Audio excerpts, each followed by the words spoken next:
Welcome back. This is lecture 1 for Systems 556/750, Simulating Neurobiological Systems, taught at the University of Waterloo in the fall of 2021. I'm Terry Stewart. Let's see how this goes. What's the goal of this course? What are we going to do here? I want to build large-scale brain models. Why would I want to do that? Fundamentally, for me, it's about I want to understand how brains work and how minds work, and those particularly distinct things. For me, my core interest in this whole field is the pure sort of, brains are cool. I want to understand brains and minds and who we are and what's going on there. So that's, to me, that's a pure sort of scientific interest question. There's also other aspects there that sort of become a little bit more practical. I do believe that if we understand how minds work and how brains work, I am treating those as two separate statements, how minds work and how brains work. But that's a much longer discussion. But in any case, I do think digging into those sorts of details and understanding how these things work is a way of building better AI systems. I think we have an example of intelligence, and studying that intelligence and understanding intelligence can help us building artificial intelligence systems. There's also an interesting aspect that I think understanding how neurons work together to solve interesting tasks gives us a very different style of computation. And it's a style of computation that is very different from normal computer science. And there's a whole developing field called neuromorphic hardware, where people are building computer chips that, instead of being built on sort of traditional von Neumann computer science-y type approaches, they're instead building computer chips that are much more like biological brains. But then those necessitate very different ways of programming and designing and doing software. So I think there's also some interesting possibilities there. The advantage for that sort of hardware is there might be huge energy efficiency gains by going to this other approach. So those last two are some really interesting technical things. So like whenever I'm applying for grants and I want people to fund my research, I focus on the last two things. But I personally am much more interested in that first question of, well, how do brains work? Because that's just cool. So that's what sort of got me going in this direction. Now this means that what this is sort of can be thought of as being a field called theoretical neuroscience. So the study, I'm trying to understand neuroscience at a variety of different levels of abstraction. And in particular, anytime in any course theoretical neuroscience comes up, at some point this diagram on the left will appear, pointing out that brains are really, really complicated and they have important things happening at many, many, many different scales. All right?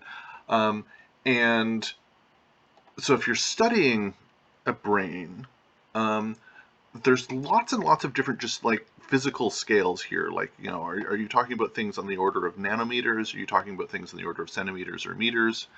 So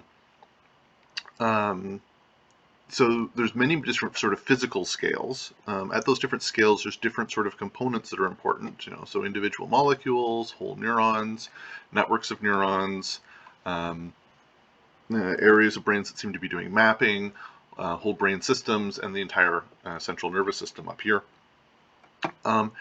Those different components are studied by separate fields. So like molecular neuroscience is a separate field from cellular neuroscience, it's separate from systems neuroscience. And arguably this top thing, like how all of these, what happens when you're looking at all these brain parts working together, then you're starting to get into psychology or behavioral neuroscience, and exactly where you want to draw the line is kind of interesting. Because you're starting to talk about behavior at this sort of top level. You're talking about decision making, you're talking about language, or you're talking about, that's at the very high level. When you're starting talking about lower level, or sort of these medium level things, then we can start saying, oh, look, this is maybe a little bit about how perception works, how movement works. And then, of course, at the lowest level, we can actually look, okay, well, what's the hardware that all these sorts of things are based in? This is a lot of stuff. How are we going to make any sense of it? Because, and if your question is how does the mind work, that's really what you're trying to tackle, is all of this at once. Now, I think this is, this is the most complex and I think most interesting system humanity's ever studied. I have no idea why anyone wants to study anything else. Like, I am really glad there's people who go out there and dedicate their lives to, I don't know, engineering or computer science or like making computers run faster, things like that. I am very happy they do that. I don't understand why it's not the, like, why doesn't everyone study the brain? Sorry, let me rephrase that. Why doesn't everyone study the mind? That's just so nifty. Now, this, of course, brings up the big question. We've got this huge scale issue. How should we go about studying it? What kind of techniques and tools should we be using? How do we know if we're making progress? How do we deal with this big, giant mess of complexity? This is a more complex system than other sciences really tend to study. And how are we going to use scientific methodology to do this sort of thing? Where are we going to go with all this? So that's sort of the big fundamental question. If you are interested in minds, what do you want to do? How do you stop from getting lost instantly? And what I really want is I want this to be a science. I want this to have sort of strong theoretical foundations. I want to be making strong statements. I want to make testable testable statements. I want to have overarching theories. So similar to like how in theoretical physics we have sort of, oh, okay, look, there's forces, there's masses, there's accelerations. These are our basic components, and we can quantify them. And we can use these sorts of equations to summarize data in lots of different ways. And we can make hypotheses about how, oh, this equation should be true for all velocities. And then, of course, we can then find out, oh, hey, look, as velocities get higher, then no, other equations start coming in. And you start having to develop relativity and things like that. But before you get to that, more complex theories, having this initial theory seems really useful. All theories are wrong, but maybe we can make ones that are somewhat useful. There's always going to be exceptions and ways to improve the theories, but let's at least quantify these things so that we can try to make this progress in these sorts of directions. And then the hope is going to be, and the sort of the speculative claims we're going to be making in this course, is things like, oh, can we write down equations that say things like, oh, there's activities of neurons, and you can do a mathematical operation to decode the activities of these neurons and say that these neurons are representing some vector X. That's where we're going to get to. And we're going to make claims about this being sort of true for all stimuli or all parts of the brain, things like that. And then the hope will be these sorts of statements can then be tested and progress can be made. So we want to be able to quantify these sorts of things. And we want to have somewhat similar methods. There's going to be some pretty huge differences because we are dealing with incredibly complicated systems. We can't do a lot of the tricks that theoretical physics does of just like, oh, let's just assume that all the we can just take the integral across whole things and all the components inside this sphere are all the same. We tend not to be able to do nice tricks like that, and we also have these sorts of very big questions about what are the actual things that exist, what are the components. It's also going to be the case that because we're going to end up with theories that aren't mathematically tractable, so because these theories are going to end up being more complicated, we won't be able to just do math to derive what the predictions of our theories are going to be. We're going to have to be running simulations. Cool. All right. So, what are we going to go and build? How are we going to do this? If we're going to make progress in this, I'm going to take very seriously a statement from Fred Drutzky. The statement comes up in lots of other different contexts, but Drutzky was an engineer turned philosopher. And the statement is, look, if you can't make one, you don't know how it works. building a computer simulation of parts of the brain. That's going to be our ultimate test to know whether or not we actually do understand how these things work. Okay, we're going to build it. That's going to force us to have some sort of mathematically detailed theory. We're going to need computer simulation because it's going to be too complicated to do closed form solutions. And that's going to force us to bring together lots of those different levels of abstraction and different modeling methods. We're going to have to be talking about, well, what do we do for our single neuron? What are the features of those neurons? Do we have to have all those features all the time? We're going to be talking about, all right, how do we make small little networks of these neurons? What do they do? We're going to be wanting to talk about large networks, how to combine these things together. All of that we want to be able to do within one somewhat vaguely consistent mathematical theory. That's going to be the hope for this course. See how it goes. Now, there's lots of people who want to do this. Like there's lots of people out there who are very interested in trying to understand large-scale neural models, or large-scale brain and mind models.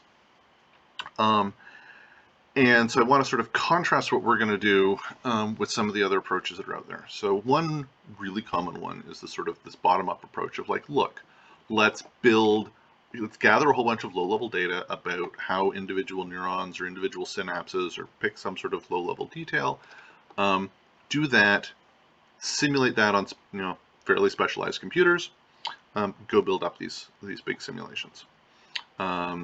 There's been a bunch of projects like this. The Blue Brain project, which then the Human Brain project is sort of the more well-known version of it. That was out of the European Union. Synapse was a U.S. project. Can we build large-scale simulations of the brain? Simulate a bunch of these neurons and go ahead and see what happens. Okay.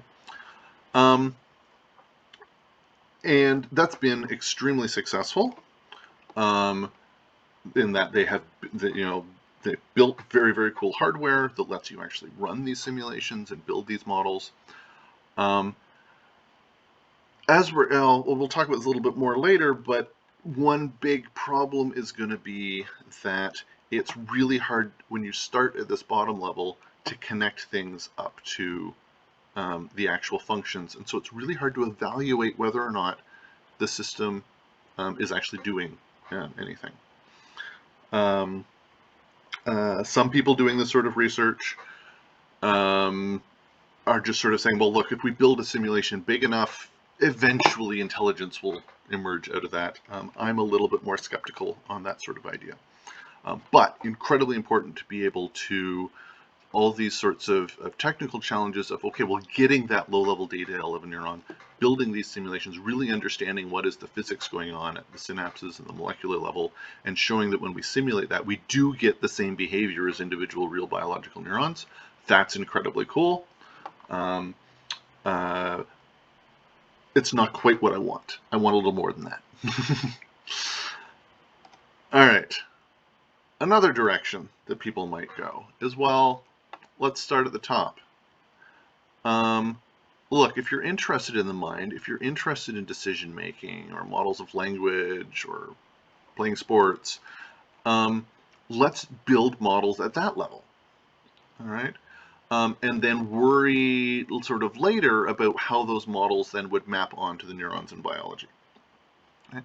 There's a long tradition of this as well, mostly out of the psychology, cognitive modeling sort of communities. So there's whole research groups on it. So ACT-R would be the most widely used modeling framework for doing that sort of thing. SOAR is another related one that's also fairly widely used.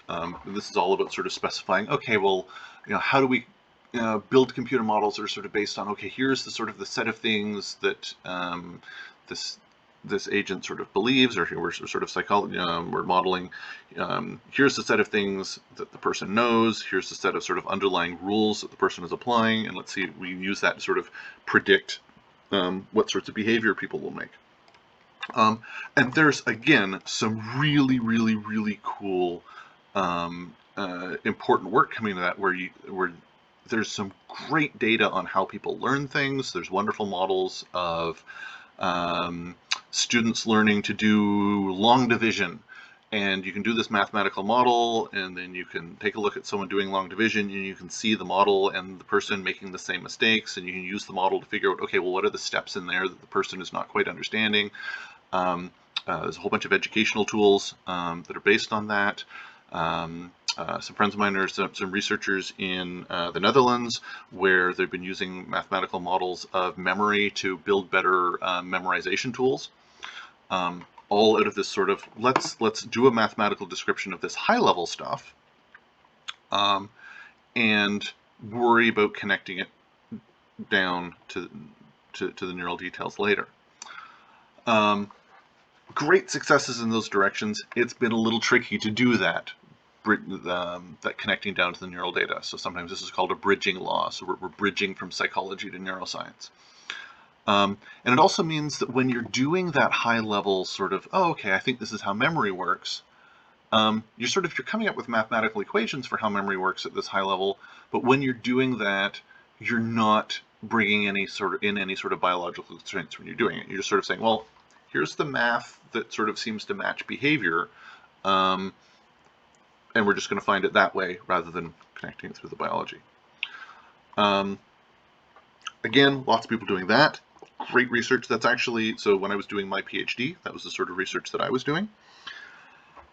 And the sort of thinking that that community has, and that I sort of very much bought into, was, well, look, I'm trying to understand how the mind works. I don't also want to figure out at the same time how the mind happens to get implemented in neurons. Okay.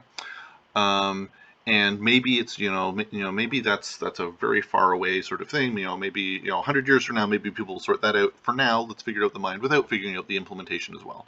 And that's a big part of that hope.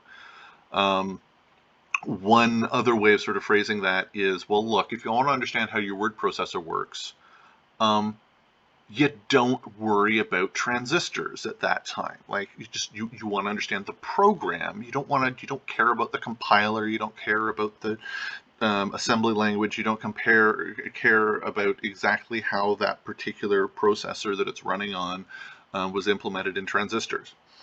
And the hope is that you could understand these top things without understanding the bottom things. And that may be true. What we're going to argue in this course, because I was always,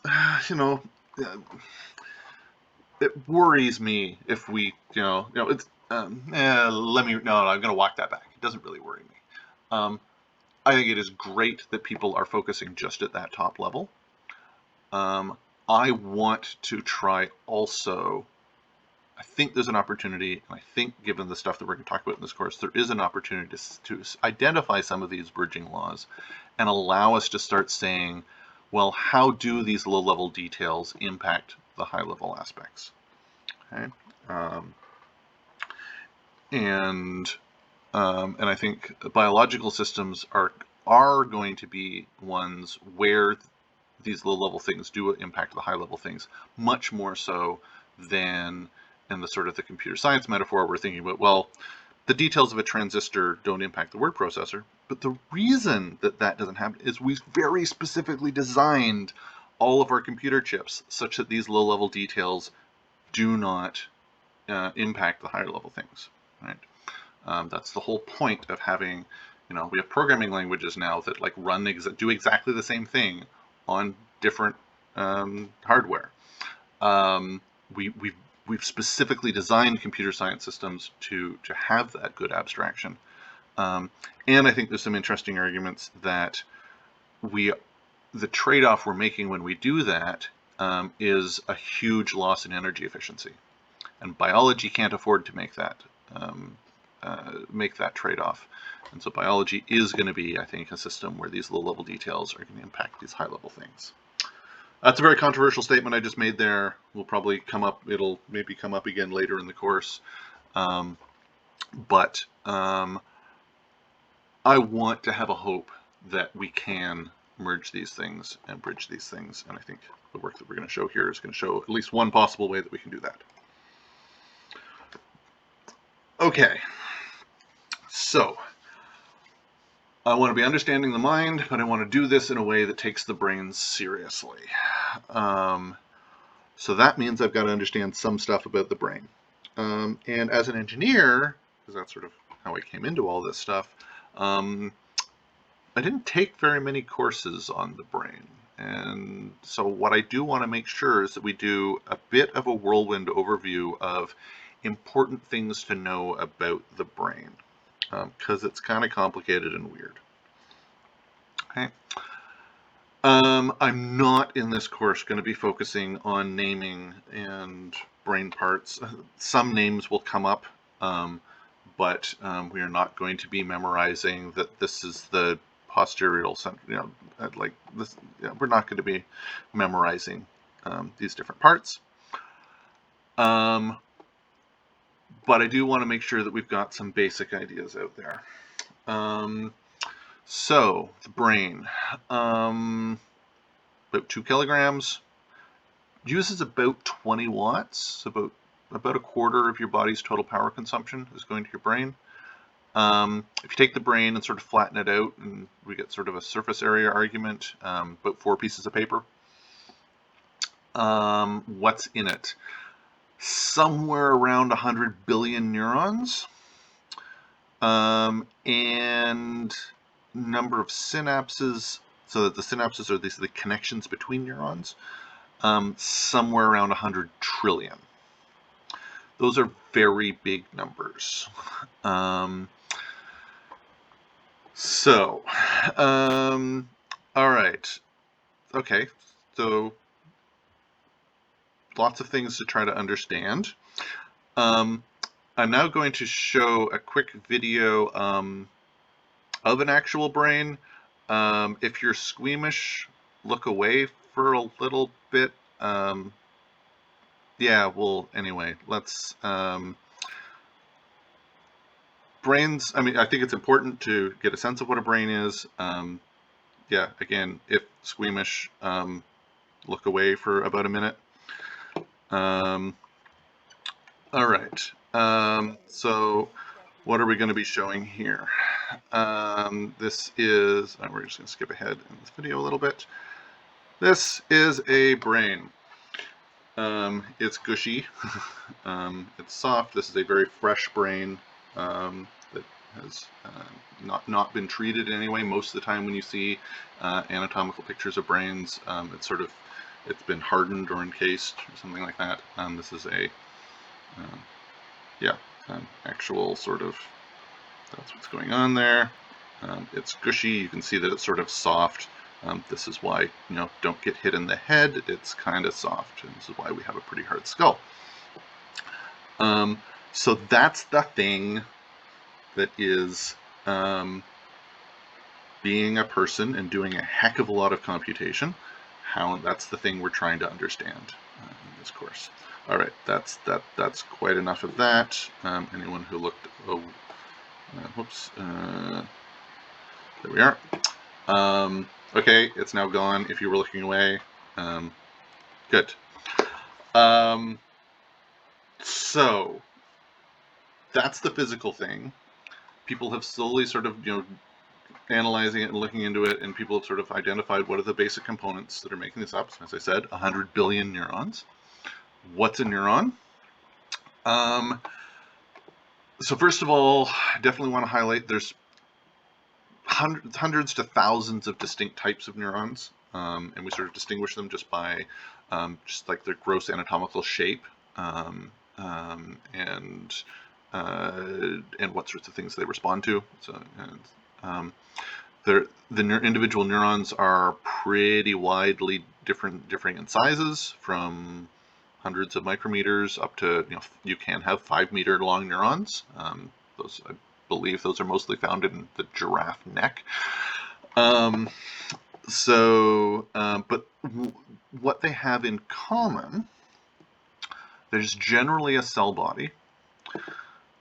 There's generally a bunch of inputs that we call dendrites. Okay, we're actually going to have some terminology. This is a terminology that is going to come up over now again. Dendrites is the term for the inputs to a neuron.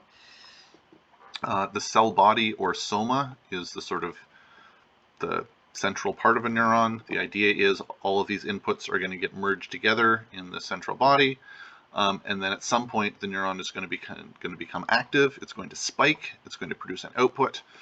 Not all neurons spike, but it's going to produce some sort of output. That's going to be some electrical signal that will travel down an axon. So it's again a terminology, axon. That'll be sort of some long, well, sometimes long, usually long output. And then that output is going to go to, it's going to sort of branch out a little bit. These outputs, those are going to be generally inputs to the next neuron. Okay? And at those sorts of the output from one neuron and the input to the next, that's what you get this thing over here. This is called a synapse. The general idea is going to be when an electrical signal comes down here, there's going to be some bags of neurotransmitter that are lying around inside this synapse, and they're called synaptic vesicles. The electrical signal is going to attract these to the edge of the output here. They're going to burst open. These chemicals are going to go across the little distance in between the two neurons. That's going to bind to things on the next neuron. That's going to cause electrical current to flow into this next neuron. That's how they're going to communicate. That's the sort of the default stereotyped case. There's tons of exceptions. There are places where these things just have direct electrical connections. There's all sorts of exceptions in there. But that's going to be the main stereotypical idea. Okay. There's lots of different chemicals that can be passed along here. So there's hundreds of different neurotransmitters. There's huge variation in input convergence and divergence rates. So this neuron, how many does it connect to? So one neuron might connect to 5 other neurons, but have 10,000 neurons that connect into it. Okay, or vice versa. The average is 1,000, but you can certainly get neurons that connect to 100,000 other neurons. Pretty wide variety of what's going on there. Okay. That's the sort of the stereotyped picture that we'll get in, lots of our textbooks of, oh, okay, fine. We've got one of these, it connects to another one, it connects to another one, something like that's going to happen. Let's dig into reality a little bit more, okay? Because I just showed you that big gushy mess of an actual brain. This is a lot cleaner, this is a lot simpler. And what I want to do is I want to sort of break the notion of, okay, there's one of these connected to another, and it's all just sort of a nice diagram. So let's start digging into an actual brain. What we're doing here is we're starting to look at different ways of trying to figure out what's going on inside a brain and what those connections are like. The general approach that people have used for ages in this is staining the brain, finding different ways of having different neurons either stained in different colors or fluorescent in different colors. What we're actually seeing a lot of things here is we've genetically modified some of each neuron to have a different random color when exposed to a fluorescent light. So you can start seeing sorts of, okay, all right, how are these all sort of meshed together? It's still a little hard to see, so I'm going to turn this over to this quick little video over here that I think does the best job of really trying to dig into what's going on in an actual brain. Of just what's there. I'm going to zoom up even more, and then we're going to focus through a little slab of brain. And this is a little piece of brain. And as you focus through, you see there's a lot of wires connecting these nerve cells.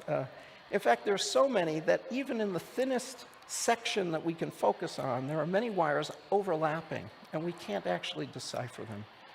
So this technique, although it shows all the wires, does not allow us to decipher them. So we have modified this technique so we can look at a subset of cells. For example, here is a case where just the inhibitory neurons in the brain, the neurons that send information to try to prevent other cells from being activated, are labeled.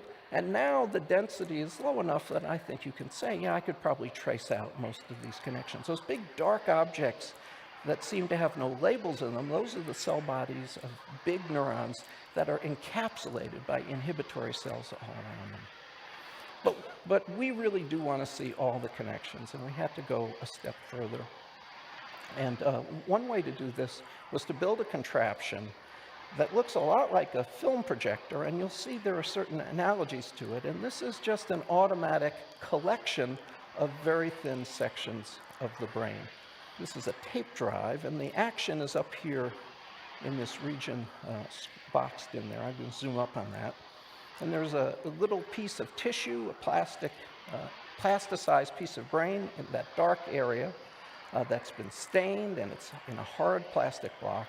And it's sliding up and down against a diamond knife, and it's being cut at an extraordinarily thin section thickness, 30 nanometers. And this is what it looks like if you just zoom through a data set like this. If you image it one section after another, you see this bunch of things moving around. Nothing's actually moving. It's just, it's instead of a time-lapse image, as a movie normally is, it's a space map.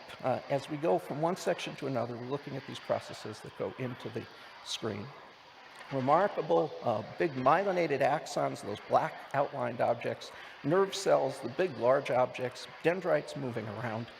But you don't get the full sense of what's in there until you go to higher magnification, and you see there are synapses everywhere.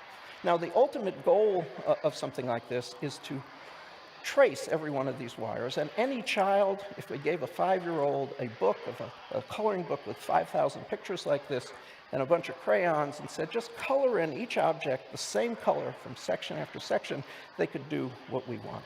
And so that's basically what we've done now with computers, thanks to some help from engineers. We have these automatic coloring books that don't require human help, but generate now the entire wiring diagram colored in for us automatically. They're not perfect, they require human correction. So I want to just end by showing you what you do with data like this.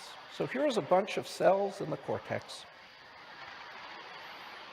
that have been reconstructed, and what we've been after is a dense, or actually saturated, reconstruction of one little part of brain.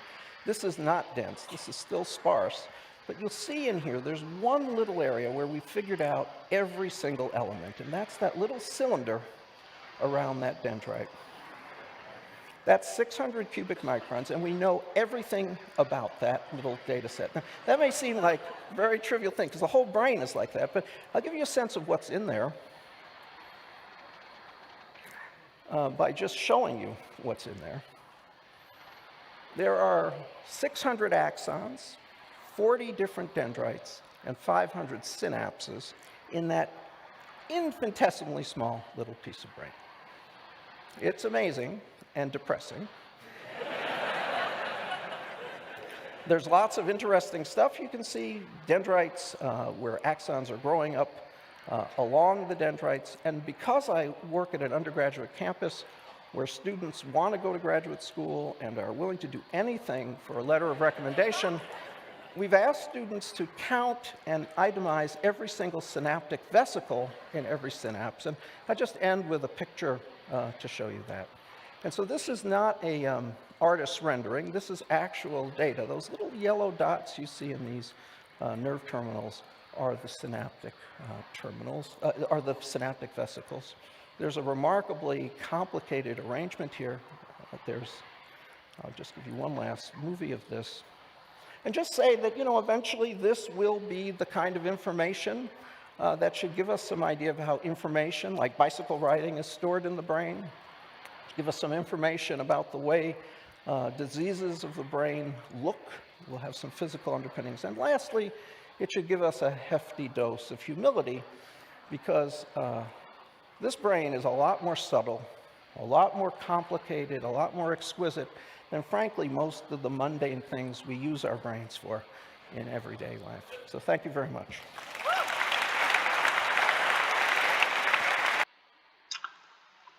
Okay, so that was, yeah, brains are ridiculously complicated. There is no empty space.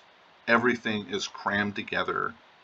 Anytime you have any of these sorts of diagrams where it starts feeling like there's empty space in between things, yeah, no. all of this empty space is just filled with other neurons and other dendrites and other things all being crammed together in all of this. This is a ridiculously complicated system.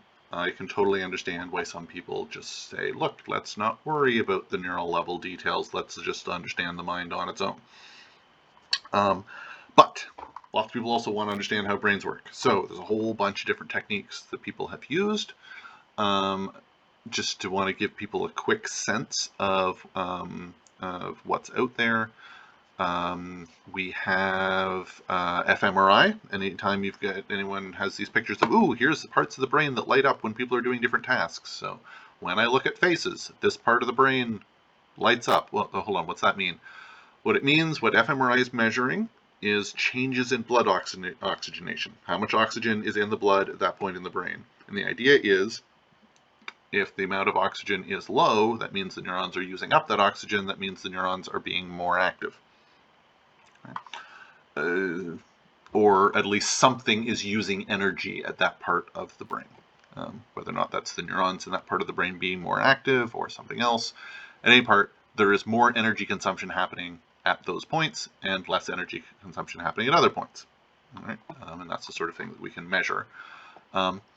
Somewhat decent spatial resolution. You can sort of measure it down to the level of millimeters, maybe a little bit smaller than that. Not much smaller, because like just you're starting to hit the limit of, well, the blood flow to these parts of the brain, the systems that's delivering oxygen to these parts of the brain has some limited resolution. It's also got a fairly low temporal resolution. It takes a while for, if there is a lot of activity happening, it takes a while for that to be, it takes a couple seconds for that to really be seen in the blood oxygenation levels. And so it tends to be a very subtle signal. You tend to have to average over many trials, but you can get them really good data about saying, okay, hey, look, when I look at objects, one part of the brain lights up. When I look at faces, a different part of the brain lights up. If I look at scrambled faces, then those parts don't light up. You can sort of do compare and contrast, and so you can start getting a sense of what parts of the brain are involved in differentially in different tasks. One thing that this has sort of been compared to is it's as if you really wanted to understand how your computer works by holding a thermometer at different points and trying to see, all right, what part, when I'm playing a video game, all right, my GPU gets a lot hotter. Cool. All right. So somehow my GPU is involved. All right. So we can tell those sorts of things, maybe a little bit finer detail, but that's kind of the technique that's happening with these fMRI type approaches. We also have EEG. This is measuring brain waves. Let's just put a bunch of sensors on the scalp and measure electrical activity. And there you get this really, really good time resolution. You get milliseconds, tens of milliseconds maybe. Very, very good time resolution. Very cheap to do. You just put it on a cap. Okay, that's oversimplifying. There are some commercial products that now do this.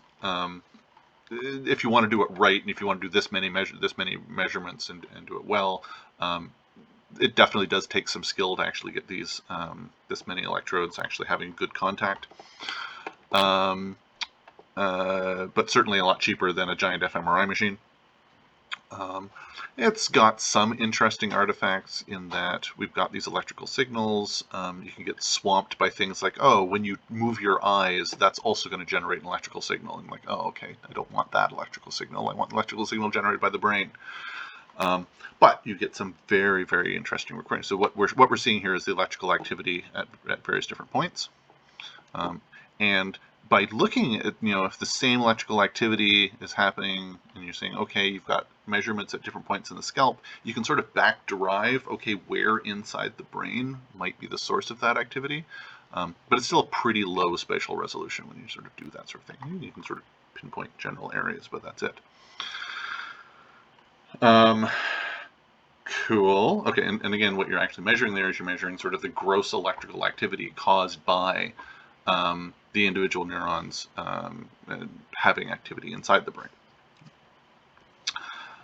So that's cool. All right. What else do people do?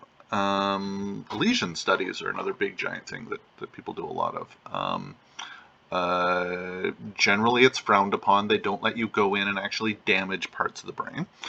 But if you do have people with damage to particular parts of the brain due to various reasons, you can go and see, well, what sort of cognitive deficits they have. And so you can start very clearly going, oh, hey, look, if you get damage to the back of the brain, vision starts having interesting problems. Damage to other areas might give speech problems. Damage to other might, understand. You can have sort of problems producing speech or separately problems understanding speech. And you can have people with both problems. You can have one problem, the other problem, neither. So these that's interesting that those are two separate systems. Or at least, you have to be very careful there. You can damage those two systems separately, which sort of implies that, okay, maybe they are two completely separate systems. Of course, there still might be some interaction between them. Other things, recognition of faces, that seems to be a particular area. There's some interesting, somewhat controversial evidence that you can even start making statements like, ooh, damage to medial prefrontal cortex might do something about moral judgment. It's a statement that's been out there for a while. There's a lot of interesting controversy about it. If you want interesting discussions on that, go Google Phineas Gage. In any case, that sort of thing of, oh, let's break this, see what happens, is definitely very informative of functional relevance of an area. Of course, it's generally permanent damage, which is a bit of a problem. There are more modern techniques where where it looks like you can maybe temporarily take out particular parts of the brain. Or not take out, but temporarily sort of, basically you can sort of give an electric shock to one particular part of the brain and sort of knock it out for a short period of time. So there's some that's transcranial magnetic stimulation, some stuff on that as well. People can, so there's interesting targeted things that you can do, try to understand the brain by damaging parts. What else can we do? We can record from single neurons.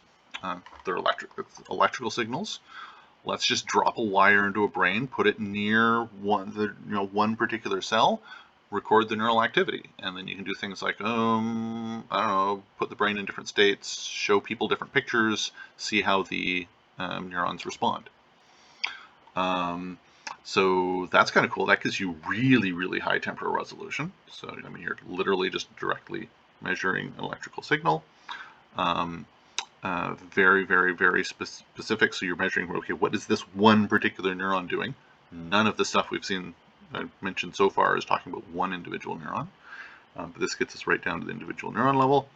Of course, since I'm measuring from one at a time, I'm going to be limited to how many I can measure from. And it certainly can be damaging over time, but actually there's some newer stuff that is showing that, hey, maybe you can do this over long periods of time without damaging things too much. This is sort of or one of the places that neuroscience really started getting this sort of, like, okay, is there a clear example where we can actually say, hey, there's some activity in the brain that really does map on to something in the real world, something about what's representing here. The core sort of initial experiment there was Hubel and Wiesel. What they're going to do is they're going to take a cat, they are going to anesthetize it, strap it down, make it stare ahead at a projection screen. They're going to shove a wire in to record from the part of the brain, or from an individual neuron in the part of the brain that has to do with vision, which is at the back of the brain. And then what they're going to do is they're just going to show different stimuli and see when does this neuron respond. Okay. And so we'll actually show that as a video here.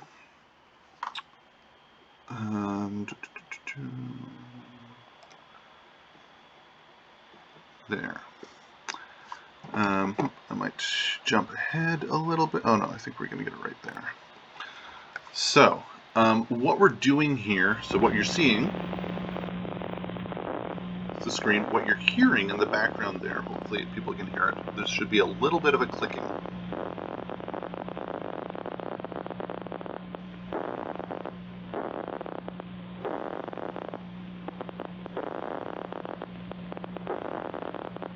Okay. And what that clicking is actually, they've taken the electrical signal coming from the neuron and just fed it into a speaker. So you're hearing the actual electrical activity. And you can sort of just barely see they've drawn a circle here. What they've done is they've shined this light around, they moved around, and they found that this particular neuron that we're responding to responds to light at this circle, does not respond to what's happening out here. And then they can even do things like, oh, if I shine light everywhere, it also doesn't respond very much. It responds more if there is light in the center, but not around. And so you can actually find out, oh, okay, there is something consistent that this one particular neuron is responding to. Later on in this video, they start finding neurons that respond to horizontal lines, and horizontal lines at particular locations.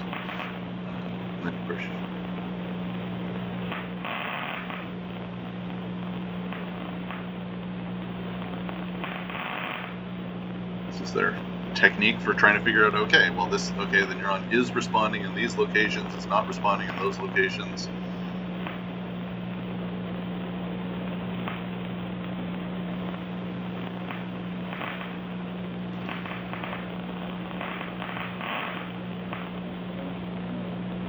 So there's definitely are parts of the brain where we've got pretty good understanding. So you can notice when the bar was put at a different angle, no response.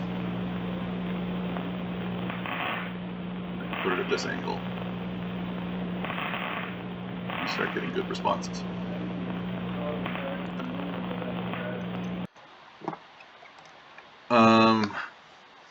So that's if there are situations where we really do know what individual neurons, or at least one aspect of what those individual neurons are doing. More modern sorts of approaches, instead of shoving one wire in, you shove a bunch of wires in, and then do some post-processing. So you can do things like, well, even if this one wire that's shoved in here hits like 2 or 3 neurons on the way in, because again, the whole brain is tons and tons and tons of stuff. Everything's all crammed together there. You can do some guessing of, okay, well, if the waveform looks different, if there's 2 different types of waveforms that you see here, then maybe you can assume that those are 2 different neurons that this one electrode is recording from. Tricks like that. So there's definite ways of recording from individual neurons. Cool. What are some things that we can do with those sorts of techniques? Here is a rat moving around in a maze.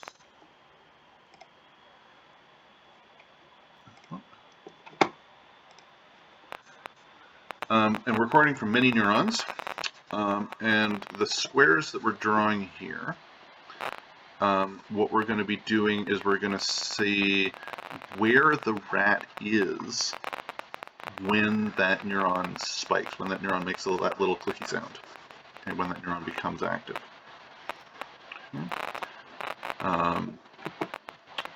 The rat's going to move around here. So one thing you can sort of see is this neuron that's marked in blue, it was responsive all around here, wasn't responsive over here.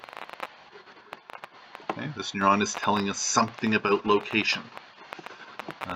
This neuron here, responsive here, not elsewhere. This blue neuron, also responsive here. Things like that. So there's going to be some complicated. Okay, well, what's going on? Why is there some complicated pattern here? It's not like there's a separate neuron. There can't be a separate neuron for each physical location, because then you'd run out of neurons for every single location in the world. So there's got to be some sort of more interesting code going on here. One thing that has been sort of found in these sorts of place codes is we generally often find neurons that are responsive in a grid pattern, and in fact in a hexagonal grid pattern. So you very often will say, okay, you'll have a neuron that'll be responsive here, responsive here, responsive here, and probably in little patches here in a hexagonal grid. It's not very visible here, but these sorts of ideas are things that we can start looking at when we can record from this many neurons as a creature sorts of, or as a rat wanders around in a maze. Cool. All right, great to be able to record from neurons like that. We can actually get even more detailed. Calcium imaging, where we actually, so when neurons spike, when neurons fire, when neurons produce activity, that tends to change the concentration of calcium ions. And in various different processes, you can find ways of making calcium fluoresce. And so then you can get things like this, where what we're doing in the top right, this is that's the visual stimuli being shown to, I actually don't know, oh, it's the mouse.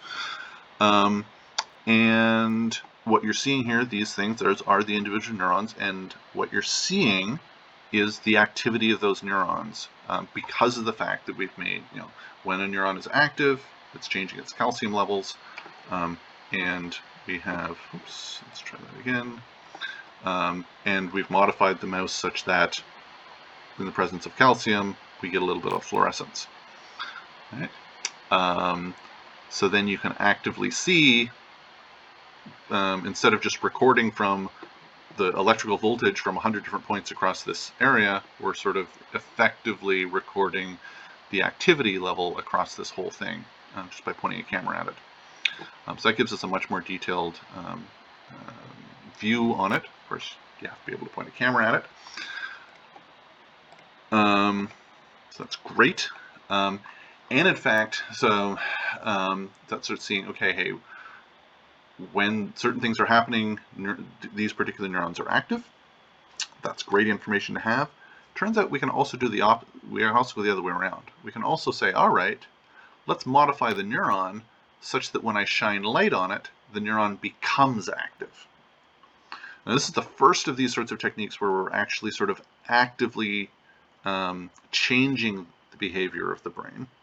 All the other techniques we've said so far, we're just sort of passively observing the system, which makes it very hard to know, well, maybe these things are just correlated to, maybe all those things that we were seeing about, oh, hey, this part of this neuron is active when the neuron's at this location. Maybe some other part of the brain is figuring out the location. And what we're just observing there is just a side effect of something else.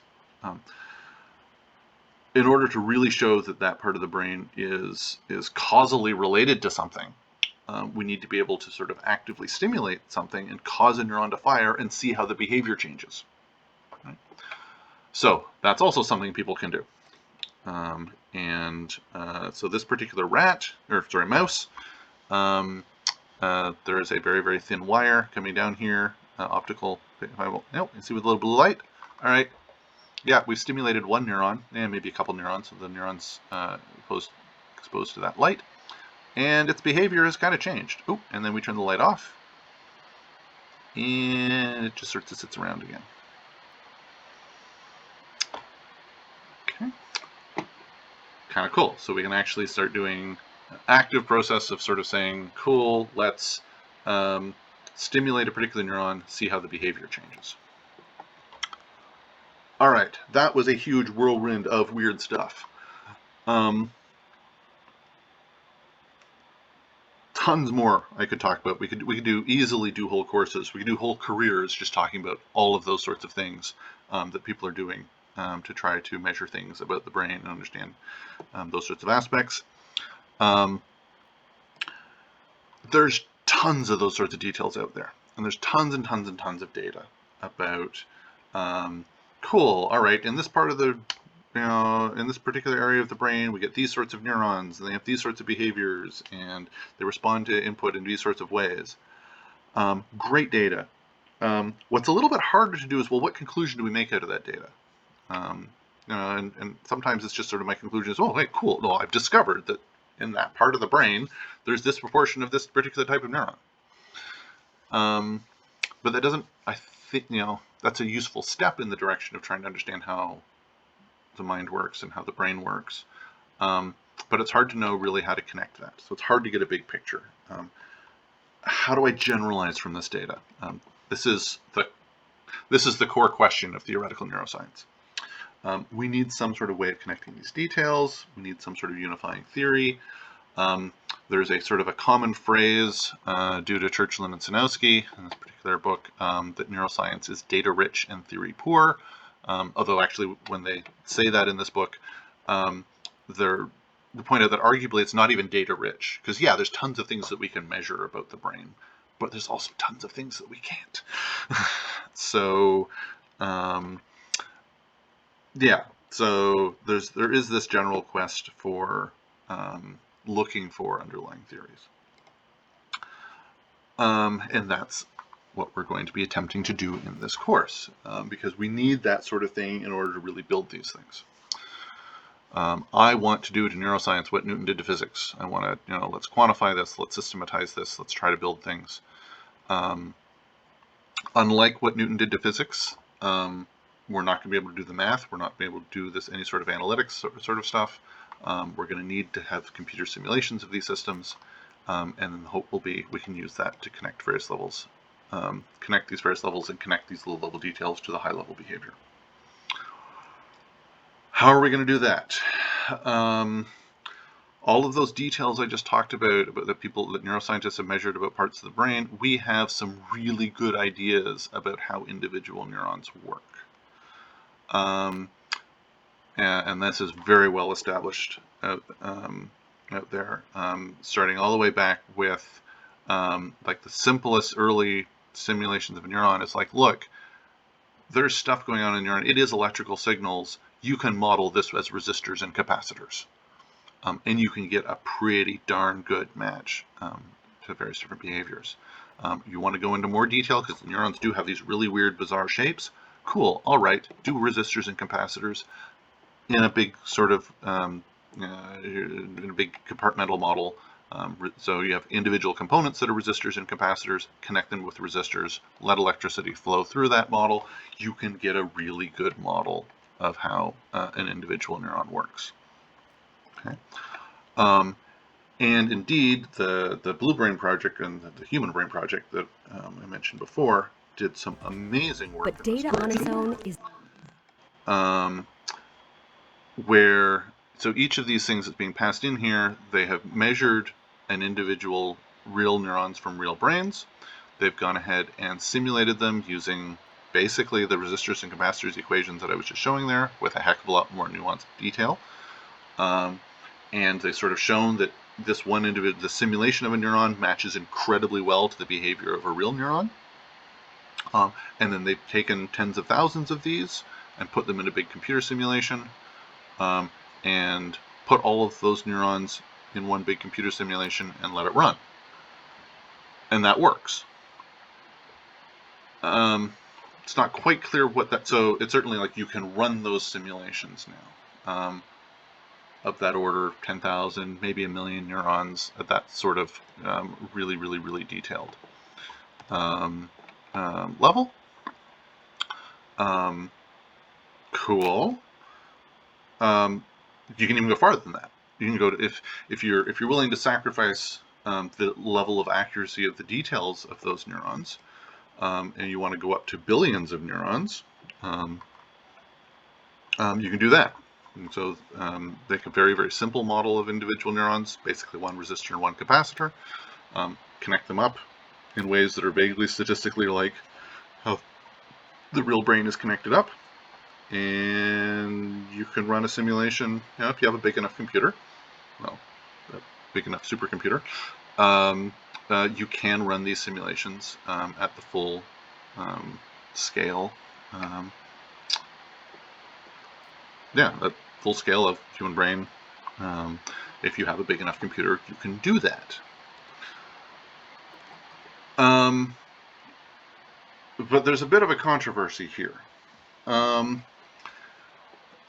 And one of those big controversies is, okay, well, I just showed two very different research programs. One of them were doing incredibly detailed neurons, one of them doing incredibly simple neurons. Okay, so that's one asked question, is what level of detail. But then there's also this question of, well, how should those neurons be connected? Because that's something that's incredibly difficult to read out of a real brain. I mean, that's basically what that first video I was showing, where they were really trying to trace every single neuron in one particular small region. That would be the information that would be needed to know the connectivity for the whole brain. And so since we don't have access to that, both of those particular projects would do things like, well, we'll just sort of randomly connect them, or we'll measure what the statistics of the connections are in different areas, and we'll sort of randomly connect them with those sorts of same statistics. So, for instance, the IBM Synapse project, that's the one that was doing billions of neurons. The second video that I just showed. So very, very simple neurons, but billions of them. In 2009, they did a simulation at the size of a cat scale brain. In 2012, they did one. So that's the number of neurons that were in a cat brain. And in 2012, they did one that was the number of neurons in a human brain. They've done a superhuman one since then, but they're randomly connected. And certainly such, like, great, you can run that sort of simulation. Doesn't do it. I mean, it shows that you can run the simulation. Cool. But it's not like it actually produced any interesting behavior. Or any, sorry, I should rephrase that. It's not like you suddenly start talking to it or something. Yes, you can look at the patterns of activity and sort of compare the patterns of activity to a real brain. But it's certainly not functional. It's not doing any particular functions. Similarly, that more detailed neuron model I was talking about, the Blue Brain project or the Human Brain project, it's Henry Markram's work, and lots and lots and lots of other researchers, but he's the one who spearheaded it. Much, much more detailed neuron models, and a little bit more attention to the statistics of how you're connecting them. These two were pretty huge projects. There's some fascinating insults that go back and forth between these projects. Well, mostly one way.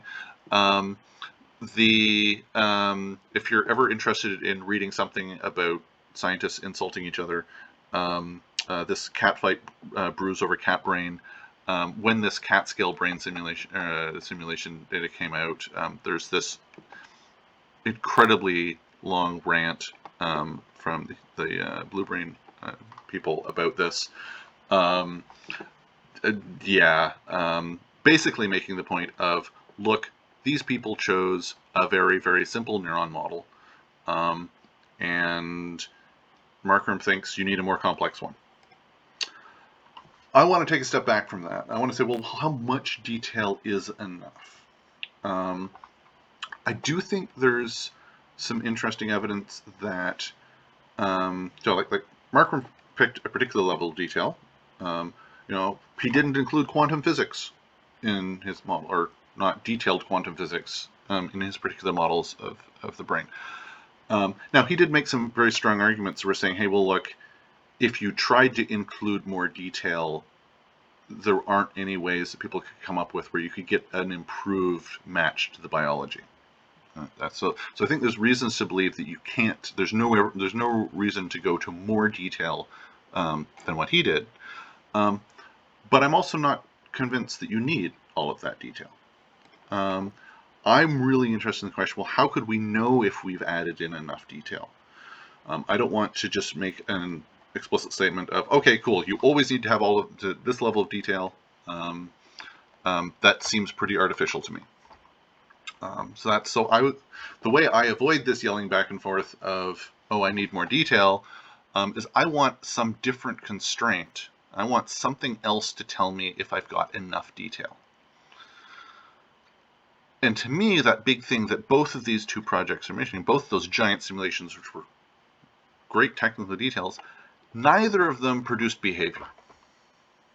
Okay? Neither of them had any sort of input to the system or any sort of output that would go and affect the world. There was no sensory system. There was no motor system. To me, And what's going to really happen, the focus of this course is I want to be able to have a theory where I can produce neural models at whatever level of detail I feel like, but I always want them to be able to be connected to behavior. I want some sort of sensory system. I want to produce output. And then I can make statements about, oh, hey, look, if I add more detail, how does that affect the behavior? Okay. I want to build models that actually do something. I want to connect realistic neurons, and I don't want to make a statement about how realistic is realistic enough. I want to say, hey, if you want to use point neurons or a single sort of resistor and capacitor to simulate a neuron, cool. If you want to use a rectified linear function to simulate it, fine. They don't even have to be spiking. I want a theory that will work for any sort of neuron, or tell me what sorts of neurons I can work with and what ones I can't. I really want it to be explicit about that. Do ridiculously detailed neuron models? Sure. Do simple ones. The important thing is how do we connect them such that they work together and do something. Okay. When I was doing my PhD, I did not think such a thing was possible. Near the end of my PhD, I ran across the neural engineering framework, the work of Chris Eliasmith, the work that this course is based on. This is our attempt at doing exactly that, trying to make sure that you can build models that can produce behavior. This is probably wrong. I mean, the theory, it's the first theory that's out there. It's probably a wrong theory. We got to start somewhere. Okay. We're going to start sort of fleshing out the three basic principles of how we're going to do this. We're going to talk about how neurons do representation, how neurons do transformation, how neurons do dynamics. And we're going to do this in the context of building behavior out of these detailed low-level components. And that's what we're going to do. So as a very, very brief summary of where we're going to go in this course, we're going to start by talking about how neurons represent information. What is the neural code? Is there something in common across all those different things we've seen about how neurons respond to stimuli or respond to their environment or what they do?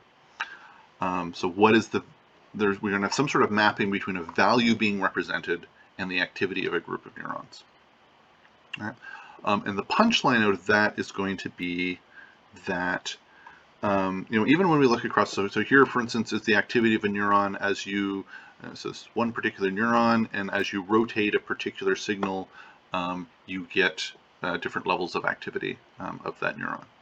Well, or this over here, this is that hexagonal grid I was talking about. You let a rat wander around in a circular environment, and these are what you're seeing here is these are the spots that this one particular neuron was active for. Okay. Those seem wildly different things.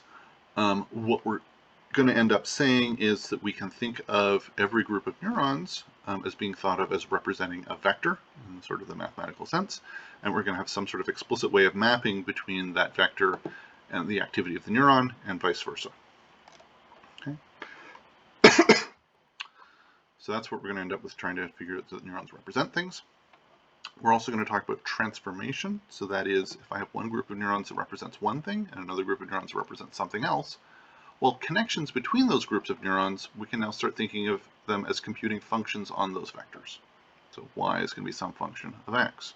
And as we change the connections between these neurons, we're going to start changing, well, what function is being computed. Then that's going to let us do things like, okay, well, what's the class of functions that we can do, and how's that going to be dependent on the particular neuron model and things like that. So we can analyze, given a particular situation, particular types of neurons, well, what types of functions can be computed. Both of those two things are relatively uncontroversial. So this idea that groups of neurons represent things, that's not controversial at all. It's a little controversial. We're going to force everything to say, hey, look, you can always think of this as a vector. That's a little controversial. That's not all that standard, but it's not that out of the line. This feed-forward thing is also, doesn't tend to be how people think about it, but not a big surprise to most people doing theoretical neuroscience. It's like, okay, yeah, we can think about it that way. That seems fine. So that's not particularly controversial. The dynamics is where we start getting a little controversial, and where the neural engineering framework starts letting you do things that you really can't with other techniques. And that is that because of how we mathematically formalize the first two things, this transformation and whatnot, it's going to turn out that if you try doing a transformation from a group of neurons back to itself, so if you have a recurrent connection, so it's a group of neurons where the neurons in that group are sort of all connected to each other, it turns out that is going to let you approximate differential equations in the same way that this feed-forward one lets you approximate particular functions. So that means we can start implementing dynamical systems. That starts opening up a whole bunch of things of, all right, we can do all sorts of control theory type things. We can start thinking about, if you want to start having, how do neurons remember things? We can start thinking about memory as an integrator. So this is where we're going to start going, oh, okay, now we can start taking relatively high-level concepts like remembering things and start turning it into, well, this is a sort of a differential equation. I would like the neurons to approximate that, and then we can use the techniques to figure out, okay, well, what, given a certain neuron model, what connection weights would let us do that? That's sort of where we're going to end up. That's going to give us what we might call a neural compiler. We're going to be able to take a high-level algorithm specified in terms of functions and differential equations and vectors, and then convert that into a neuron model. And then we can do things like, oh, okay, well, how accurate would it be with different neuron models? We can go look at the brain and say, okay, hey, well, we think this behavior is implemented in this part of the brain, and that part of the brain uses these sorts of neurons, so let's try using those sorts of neurons when we build it. We're going to see things like, well, as we have changed the number of neurons, that's going to affect the accuracy. Importantly, the low-level neuron properties of just exactly how the neurons respond to different things, that's going to end up influencing the sorts of timing and sorts of functions that we're going to be good at compiling. Okay, so it's going to be a compiler that's going to be good at some things and not good at other things. And what exactly it's going to be good at is going to be based on these low-level details. And that's going to be our sort of opening to having a bridging law, a way of these low-level neuron details affecting the high-level behavior. That's where we're going to get to. From those components, those basic three components, that's going to be sort of the first big chunk of the course, is laying out those basic three components. Once we've got those, now we've sort of have identified, well, these are the sorts of things that neurons are good at computing. Then we can start saying, well, how would you take a high-level sort of psychology model or behavioral psychology sort of model and try, or some sort of high-level cognition model, something that looks more like a traditional computer science thing, how would you take that and convert it into these forms and convert it into the classes of functions that neurons are good at computing? That's going to lead us to something that we'll end up calling the semantic pointer architecture, sort of a general framework for implementing high-level cognitive ideas. That's what let us build what is currently, was when we published it, and it still is, the world's largest functional brain model. This was SPAWN, Semantic Pointer Architecture Unified Network. Basically, we took a bunch of our models that we built with the semantic pointer architecture and turned it into one unified network, and so we sort of had to call it SPAWN. And this is sort of currently the state of the art of, if you want to build a large-scale brain model that actually does something. So it's fewer neurons and much less detailed neurons than those big simulations I was showing before, but that actually does something. It produces behavior, and that behavior can be compared to biological systems. So I'm going to end this with a few sorts of examples of that. So things we can do with this system. We can recognize handwritten digits. Fine. So this is something that, again, pretty common in, oops. There we are. It's pretty common to get a neural network to recognize digits. So let's just at least demonstrate that we can do that. Okay, so we're showing individual handwritten digits to a group of neurons, and then we're having some output. And so the output is a vector of 10 values, and I'm also, each of those, there's one value for that it do I think it's a 6, do I think it's a 0, do I think it's a 4.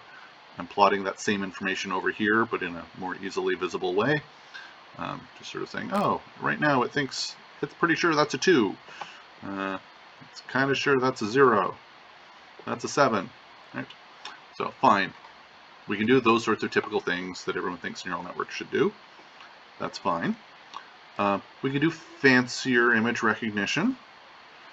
Again, sort of thing that people are now pretty expecting neural networks to be able to do. The only thing that's a little bit interesting here is we've said, okay, let's actually have it being done with spiking neurons of a particular type that's sort of vaguely modeled after the visual cortex. Again, we're just showing images, and it says, oh, I'm pretty sure this is a tricycle. And, I think this is a water snake. Maybe it could also be a bunch of other things. Pretty sure this is a dog of some sort. Thinks this is maybe a bridge, could maybe be a container ship. It's not perfect. Again, image recognition. You can always make your images better, your neural networks bigger, and train it for longer. There's always going to be a couple things that it makes big mistakes on. This is not a croquet ball. One cool thing that we really like doing, though, is try to actually, I don't want this system to be perfect. I want the system to make the same mistakes people do. So, again, we can do image recognition, the standard sorts of things that people expect neural networks to do. That's not impressive, other than there's some cool techniques for making sure you can do that and respect the biology. This is a little more impressive. A whole bunch of spiking neurons solving the Tower of Hanoi task. What's the Tower of Hanoi task? You have 3 pegs. You have 3 disks on those 3 pegs. You have the disks over here. You want to move them here on the right. You can only move 1 disk at a time. You can't put a bigger disk on a smaller disk. This is a standard psychology task for doing planning and reasoning. Built this whole thing up out of neurons. And what it's doing here, we're running much slower than real time, but it's going here, and sort of what we're seeing in the blue and the red is it's thinking about. So the blue is the sort of the task stuff. So, okay, let me start over again. It's trying to put this blue disk. Its current goal is to put this blue disk on this peg. It has generated its own goal. It is trying to figure that out. It realized it couldn't, and let me go back here. Let's try that again. So it wants to get the blue disk. Let me go back. Come on. I went too far back. All right, it wants to get the blue disk over here. It pays attention to this. Okay, that disk is not in the way. Takes a look over here. That one is not in the way. Oh, wait, no, shoot, it is in the way. So, all right, fine. Now I need to get this one out of the way. So, let me put it over here. Fine, nothing's in its way. That's okay. Now we can go back to thinking about this disk. I can put this disk over here. Is this one in the way? No, no, it's not in the way. Is this one in the way? No, no, it's not in the way. Cool, all right, I can move the blue disk, put it over here. Where did these rules come from? I want to be really, really important, really clear here. This system that I'm showing here did not learn those rules. Okay? What I built when I built this particular model, what I was doing was just showing, okay, if you have a psychology theory of what you think those rules are, and there was an existing psychology theory of what people thought the individual cognitive steps would be going through to do this task, and there's tons of good data about why those are a good set of internal steps based on the sort of the timing and where people pause when they're doing these sorts of tasks. So there's a lot of good evidence that those are the rules that people are using, generally at a subconscious level, not necessarily at an explicitly thinking about it level. We took that set of rules and said, oh right, if this is the set of rules, how would we take those sets of rules and put them in a neural model? And that's something that no other technique that's out there can let you do. So we can build a system out of neurons that can do a set of logical steps like that. Okay. And then again, we can start looking at differences between, okay, that particular implementation and the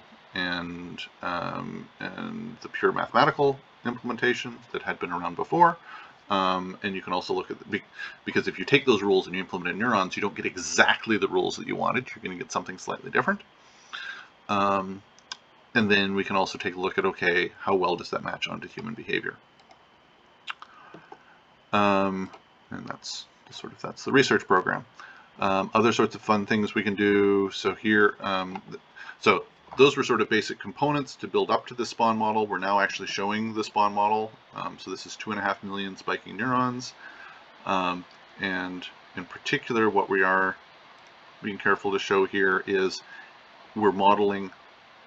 So in the ones that I showed before, it was just doing the decision-making process. It wasn't doing the vision or the motor systems in order to do that Tower of Hanoi task I was just showing. This is the first time that we're going to do everything. We're going to do vision, we're going to do memory, we're going to do motor control, we're going to do everything all in neurons.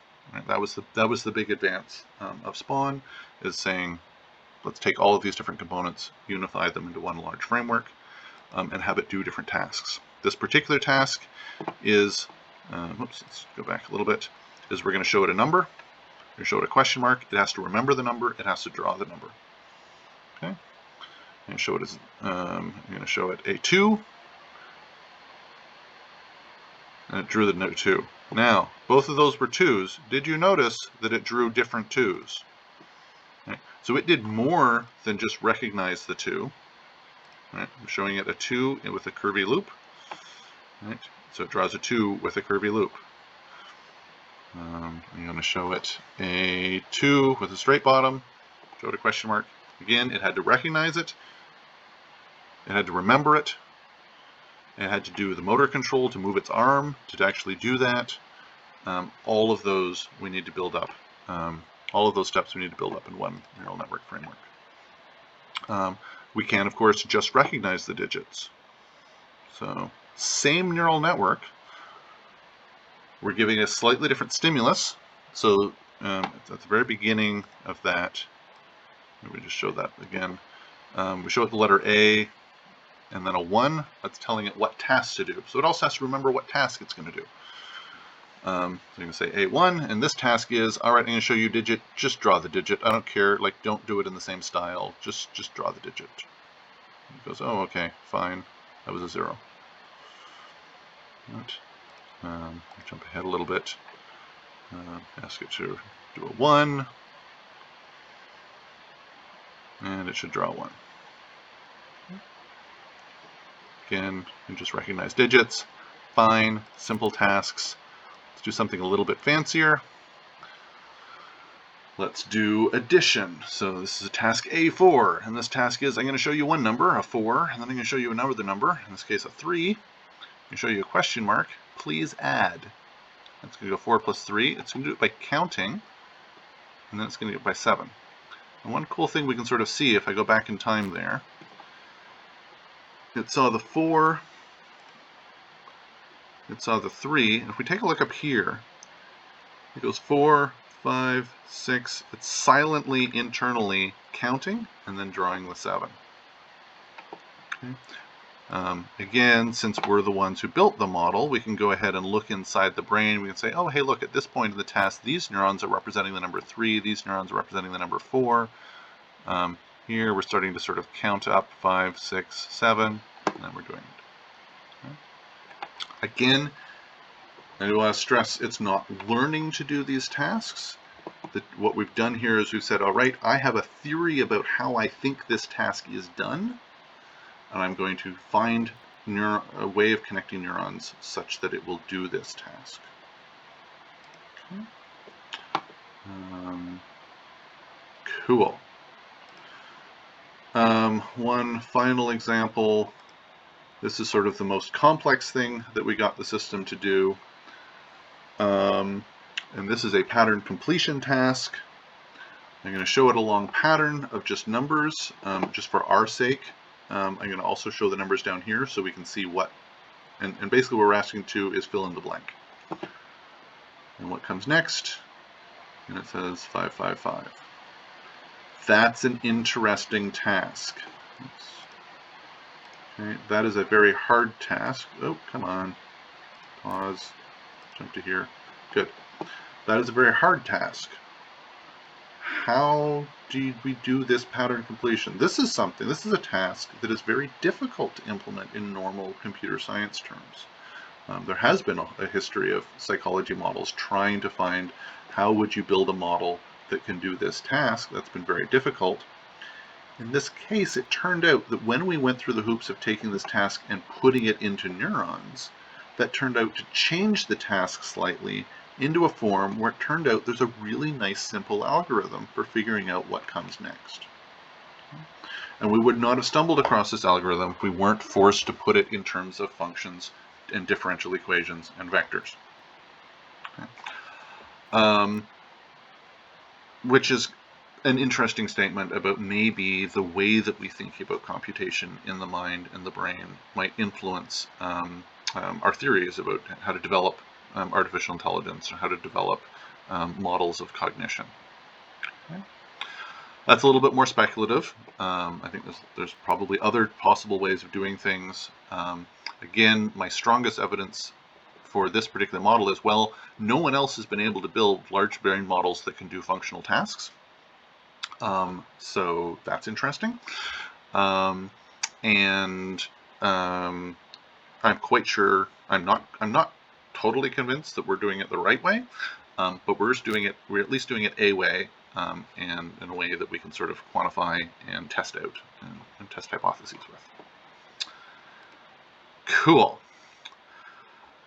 So this is a novel way of building neural networks. No one else, we're able to build networks that can do things that other people have tried to do and can't with normal sort of, we'll just throw backprop at the problem sort of approaches. So the deep learning and things that have been very, very successful at other tasks.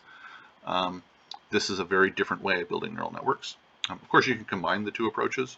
We'll talk about that a little bit.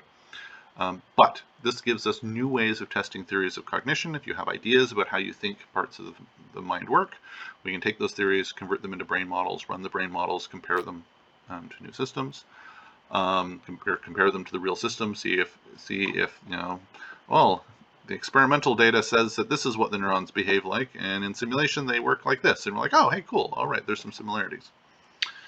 I also really like in that last example I just showed, that this is a way of coming up with very different algorithms that if I wasn't forced to go through these weird hoops that this course is going to force on us, if I wasn't forced to think about things in terms of differential equations, I would not have stumbled across these particular algorithms.